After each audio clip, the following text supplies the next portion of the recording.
o'clock. Goldilocks. C2 1.5 liter at Cremo. Kasalanan nga bang ako ay magmahal sa isang katulad mo? Nabaril niya ang kapatid namin. Hindi ko siya yung nakapatay kay Trisha, ma'am. Sino? Ako po. Pandes, laya ka na. Ate Rita, anong ginagawa mo sa wallet ko? Nangungupit ka, no? Huwag na huwag mo akong matawag-tawag na sinungaling, ha? Ha? Sinungiya ka? Ha? Sinungiya ka? Mahirap talaga yung nakikituloy lang kayo ni Lando. Baka gusto niyo dun muna sa akin tumuloy. Rita? Anong ginagawa mo rito?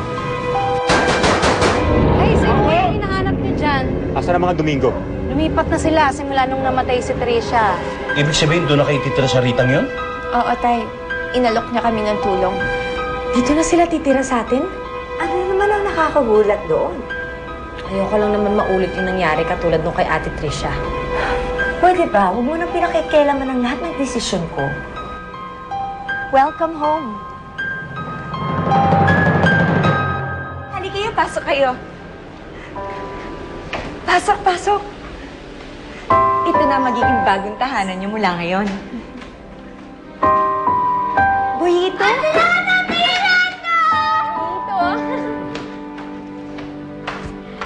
Ba't tayo andito? Dalan na ba to?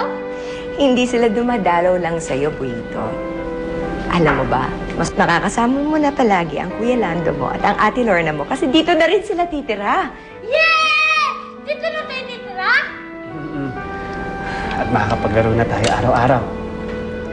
Yeah! Rita, maraming salamat na pumayag kang dito kami tumira. Walang problema sa akin yon. Alam mo naman kasi, parang pamilya na rin ang turing ko sa inyo.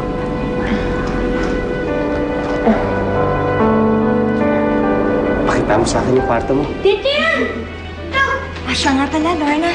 Ito yung magiging kwarto ninyo. Ay, talaga? Pakitulungan naman si Lorna, oh. Corazon, dito madalihin yung mga gamit nila. Salamat, Corazon. Ito magiging kwarto nyo.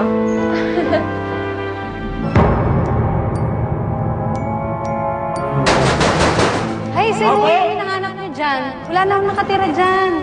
Asa na mga Domingo? Lumipat na sila simula nung namatay si Tricia.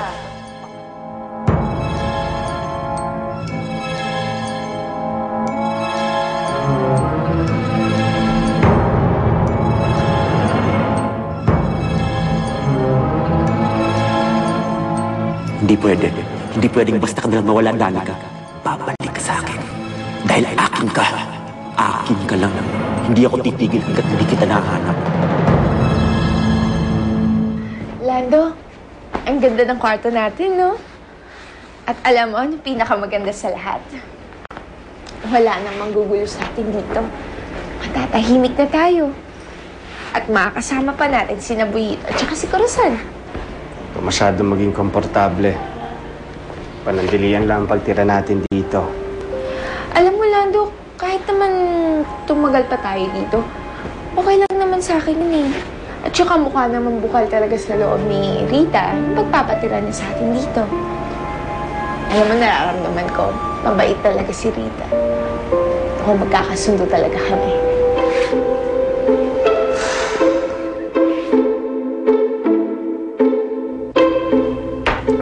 Ganyan talaga dapat ang buhay. Walang makukulit, walang nakikialam. Buti na lang umalis na yung maldita Mona kano, tsaka yung asawa niya. Correct. Kaya solo-solo na natin itong bahay. Yes! Pwede na natin gawin ang gusto natin. Ang ganda ng idea mo, ha? Ano yun? Ano yun? Ano yun? Wala. Alam mo ba, mamaya mo na kaya tapusin yan. Ano ka ba? Nakikiliti ako. Tibo, sandali. Tapusin ko lang. Tapusin ko lang. Ito matatapos na. Konti na lang. Tatapos na. Sige na naman. Hoy! Nasaan si Danica? Hoy, Karen! Ba't ka pumasok dito nang hindi ka man lang kumakatok? At sino ka? Nasaan si Danica? Hindi ko nga alam. Bakit? Mukha ba akong tanungan ng nawawalang Danica? Ay! Tubutin mo! Sandali! Bitiwan mo siya! Bitiwan mo! Huwag ka na makialam dito! Ha? Nasaan si Lorna? Nasaan ang huwag kang makialam ha? Nasaan na siya? Sabihin mo sa akin para hindi ka masaktan! Hindi ko nga alam. Kahit napatay mo ako, hindi ko masasabi sa'yo. Si Joleng dyan sa baba. Siya tanungin mo, baka alam niya kung nasa si Lorna. Sa baba! Oo, dyan.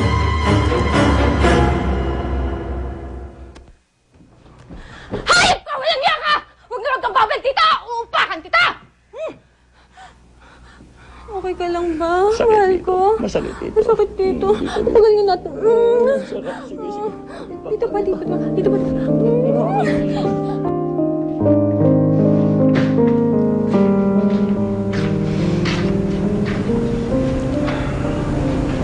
Diyan ka pala. Pasensya ka na, Lando, sa suot ko. Akala ko kasi tulog na ang lahat ng tao dito sa bahay. Sa bagay, bakit naman ako sa'yo mahihiya? Wala ka namang hindi makikita na hindi mo pa nakikita dati pa. Hindi ba? Masaya nga pala ako dahil nandito ka na. Malapit ka na sa anak mo at malapit ka na rin sa akin. Sa kwarto na ako.